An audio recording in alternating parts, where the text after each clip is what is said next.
If you're a teacher and you struggle with work-life balance, you are not alone. We're all in the same boat, but today I've got 4 tricks to help you get some of that balance back.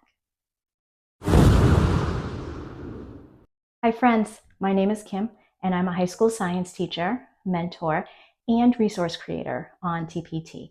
And I like to share creative solutions to help you manage and run your science classroom with a little less stress. And that is the name of the game, a little less stress. So work balance is one of those things that teachers everywhere struggle with. If you're feeling it, you are definitely not the only one. Help me! I personally have struggled with it since my first year of teaching, but I have found some things that do help. But first, a story. When I was a new teacher, I was, like every new teacher, bringing tons of work home, trying to get that done, trying to manage my home, trying to make dinner and do laundry and pay bills. And I was also in a master's program at night taking classes. And you can only burn the candle at both ends for so long. And that was the case with me. My birthday had come around one year and my husband decided he was going to invite some family over and just have a small get together for my birthday. And I think everything just came crashing down on me in the middle of the birthday. And I was talking to my mother-in-law and I just started crying. And she asked me what was wrong. And I just told her it was too much. Everything was too much. The master's program, work, home, it was all too much. I needed a better balance. And I think that was my wake-up call to finding strategies to help me get that work-life balance. And while I am not an expert, I have found some things that work for me. Hopefully they will work for you. So the first tip that I have is to reduce your correcting and try not to bring it home. Correcting can become inundating, and it's one of those things that's just so easy to stash in our bag, bring home with the intention of getting it done at home. Sometimes it gets done, sometimes it doesn't, but we shouldn't have to bring it home at all. Sometimes you might have to, but for the most part, we shouldn't. So if you can come up with some tricks that help you manage your correcting, reduce your correcting, that's going to save you a lot of time. You'll be able to get it done at school and not have to bring it home for the most part. If you're interested in some tips to reduce your correcting without sacrificing the quality of your feedback to students, check out my video, which I'm going to link in the description below.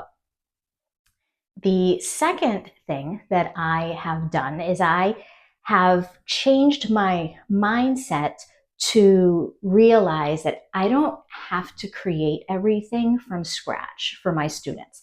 I can take advantage of different resources. So if I need, let's say, a density lab, I can Google it to see if there's one there. I can check with people in my department and see if there is anyone that's willing to share. I can go to Teachers Pay Teachers and find some really high quality materials there at an affordable price that I can reuse year after year. And that has really helped me save a lot of time and a lot of sanity. And going along with that is my third trick, and that is to digitize your lesson plans so that you can reuse them from year to year with minimal editing. So I use a really simple, condensed chart format for my lesson plans. Although my school requires us to include certain elements in our lesson plans, we don't actually have to use a specific format, and so the chart format works for me. I will also link my lesson plan templates down below if you're interested in seeing what I use. But what I do is I create my lesson plan for each chapter. I link each resource that I need to complete that lesson into the lesson plan.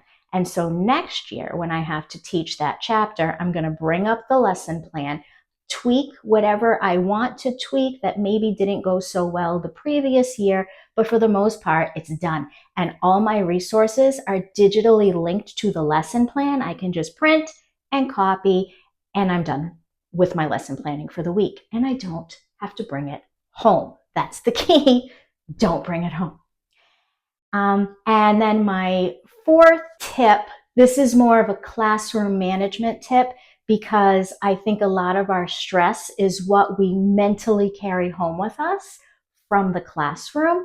And teaching is hard. We know that. Students can be difficult to manage, but it's much easier to drive home on a good day than it is to drive home on a bad day, when everything is just weighing on your mind and you're bringing all that baggage home with you, especially if you have a spouse or kids, and that's really going to impact the quality of your time at home. So whatever you can do to help manage your classroom while you're there is actually going to help you later on in the day when you're a little less stressed out at home. I have always struggled with trying to keep kids quiet. That was always one of my challenges. And I have worked pretty diligently to come up with ways that I can keep my high school students productive without being chaotic. And if you're interested in seeing some of the techniques that I use to keep my high school students calmer and less noisy, I will also link that video down below. I hope today's video gave you some inspiration and some ideas that you can use in your own classroom this year. If it did, please leave a like. And because you don't hear this enough, thank you for being a teacher, and thank you for being a force to inspire the future. Let's chat soon.